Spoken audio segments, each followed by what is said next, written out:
Hello everyone, my name is Mike. I'm going to be doing a review on the HTS Plus Classic from G-Wolves. At the time of recording this, there's only 2 videos of this mouse made by some pretty small channels since it was released.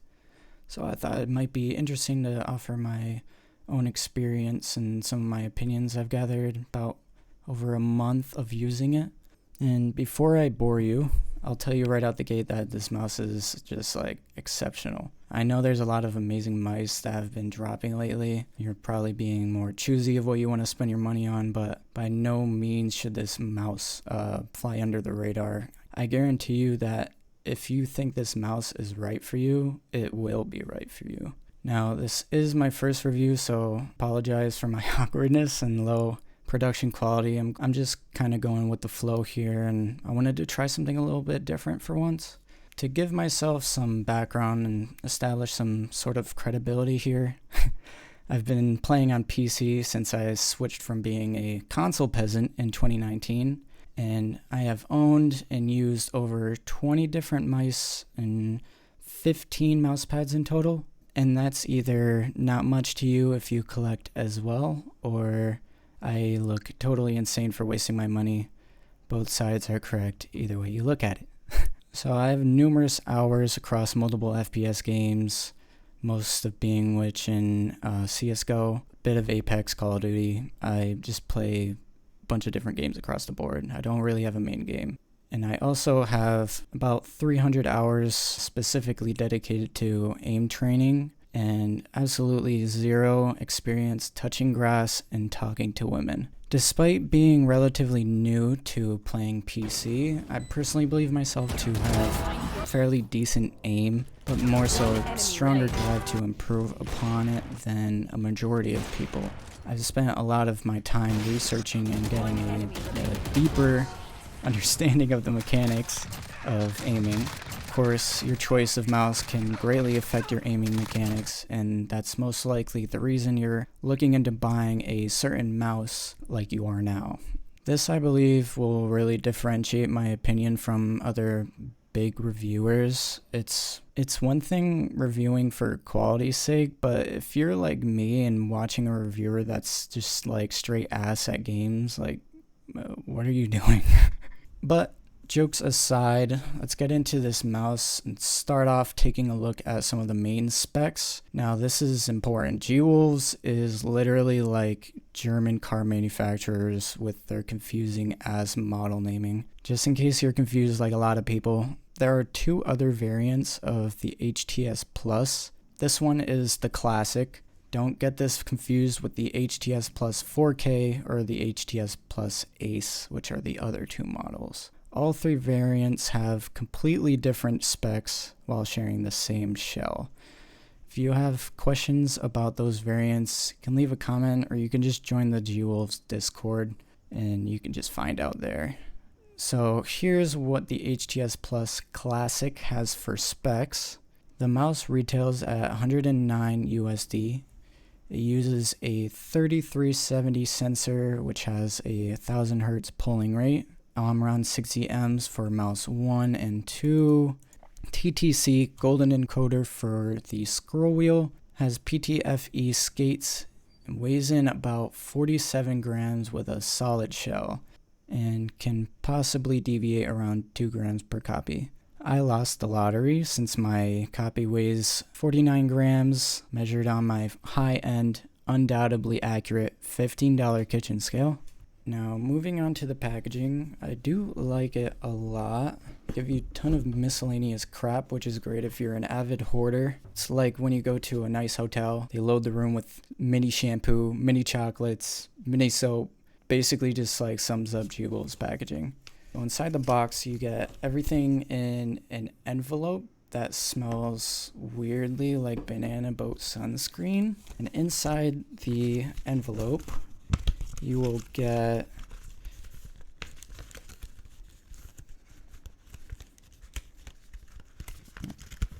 inside the goddamn what the yo inside you'll get some mouse grips, and they also offer extra replacement skates, as well as alternatively some PTFE dots if you would prefer that. The skates, I'd say they're mostly moderate in speed, just it's nothing too special. You also get 3 blue sticks. I'll get into what those are for later on.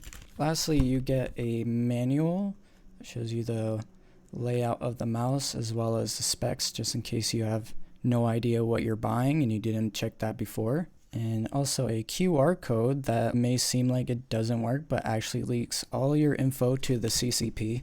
And that's basically all the extras that come with the mouse. Boring stuff aside, it's awesome to me that a company who is most commonly known for making a Honeycomb G Pro clone was able to pull off this low of a weight with a solid shell. They didn't need magnesium, they didn't need holes on the top of the shell to achieve this, which is spectacular, especially since they did not compromise the build quality. I can squeeze my copy as hard as I want, and it will not creak or flex. Let me tell you, my grip is no joke. Kind of funny considering my Starlight 12 weighs 48 grams, has holes all over it, and has side flex. Just saying.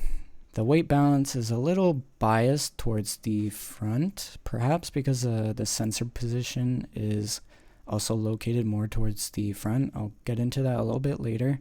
On top of feeling super solid, the mouse also has a very nice coating to it. If it even is a coating, it might just be the plastic. It's slightly grainy but has a smooth texture at the same time. It feels high quality. Reminds me a lot of PBT plastic, if you ever had PBT keycaps. And I couldn't tell you how the mouse does against sweat or oil because my hands don't sweat and I don't play while eating fast food. The main buttons feel good. They're nice and responsive with little pre-travel and post-travel. Not sure what switches they use for the side buttons, but they feel great. They have no mushiness to them at all.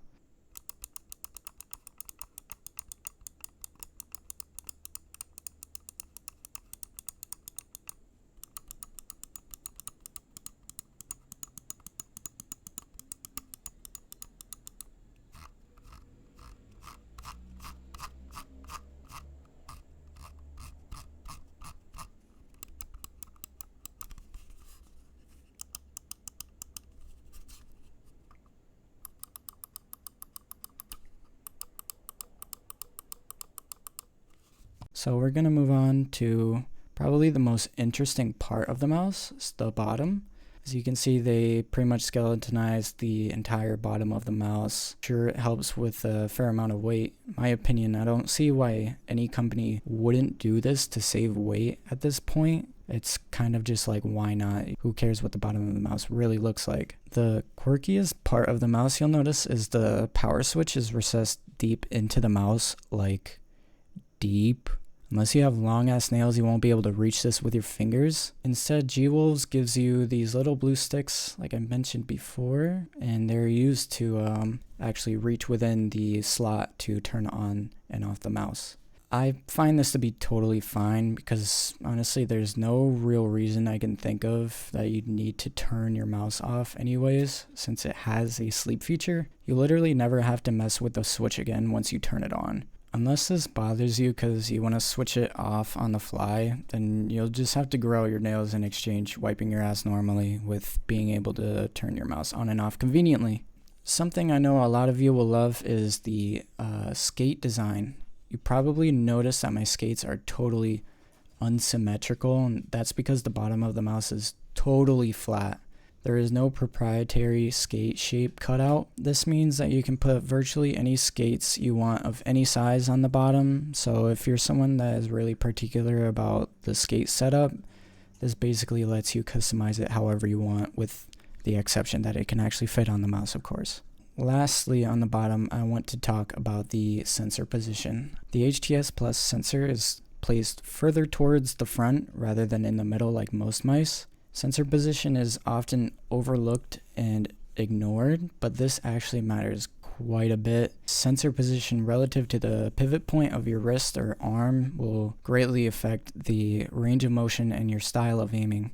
A sensor placed more towards the rear will have the least range of motion, while a sensor at the front will have the largest range of motion overall.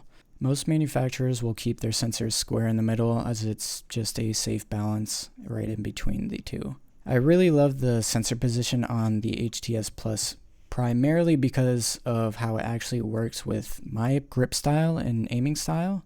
I prefer smaller mice overall with a palm claw grip, and because of the mouse having to sit in my palm, this will be affected greatly by the sensor position relative to the pivot point of my wrist.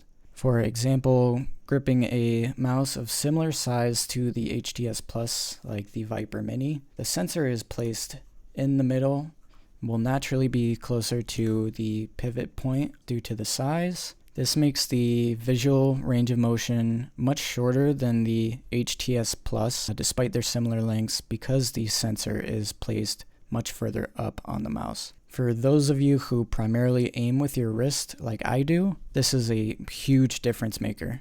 I can aggressively claw grip my Starlight Small. Because of the smaller size, the sensor will be closer to the pivot point, and it actually feels much slower than the HTS Plus, despite being a much smaller mouse and a little bit lighter. Moving on to the shape, I have a few personal comparisons to make, but firstly, I want to say this mouse is not a clone of anything, despite what many might be initially thinking.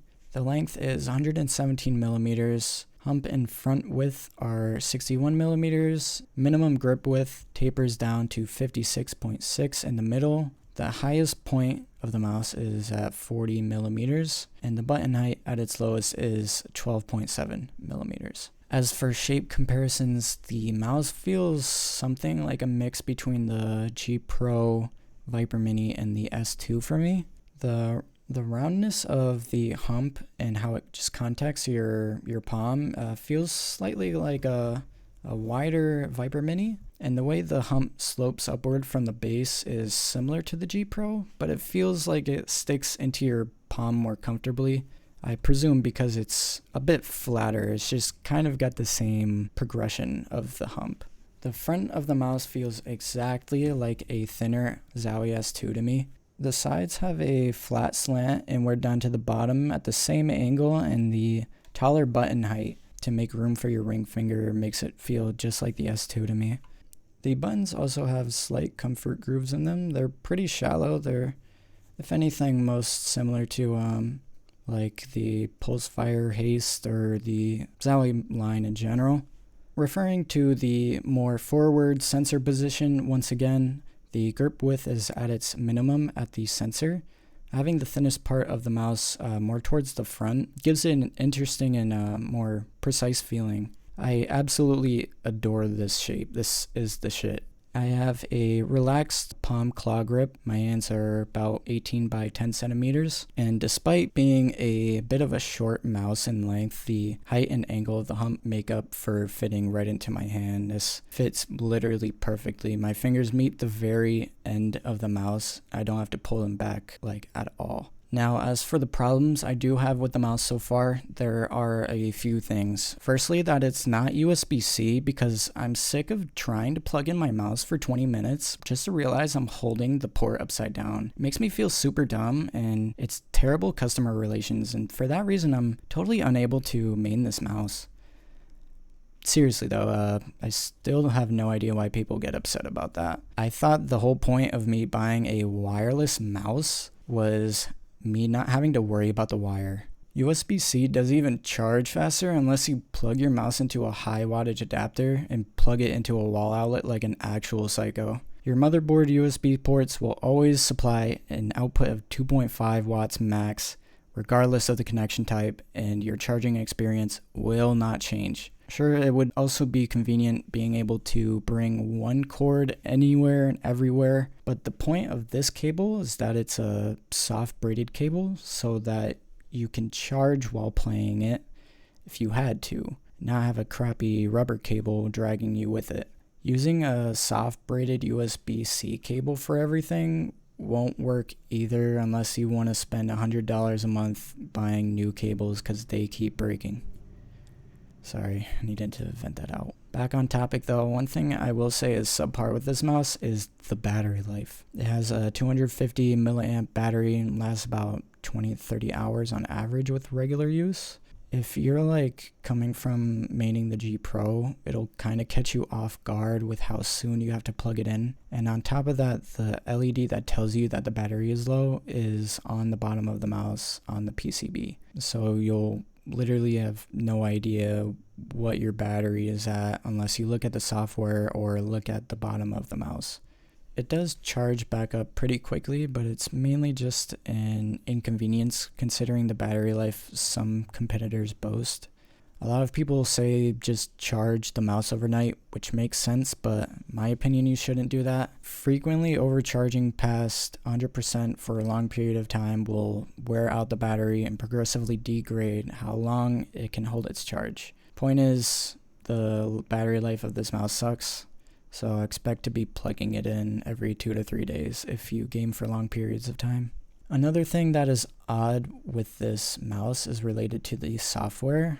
The default pulling rate out of the box is set to 500 Hertz, and you can only change that through downloading the software. The software itself isn't bad at all. It uses the same platform as Pulsar's software if you use that. It's very simple and intuitive, but it would be nice if the pulling rate was defaulted to 1000 Hertz to give that plug and play option if you wanted. It's a nitpick for sure, but I kind of have to nitpick at this point because I love this mouse. And this might not be the case, but being defaulted to 500 Hertz kind of says to me that these guys are acknowledging the battery life is subpar.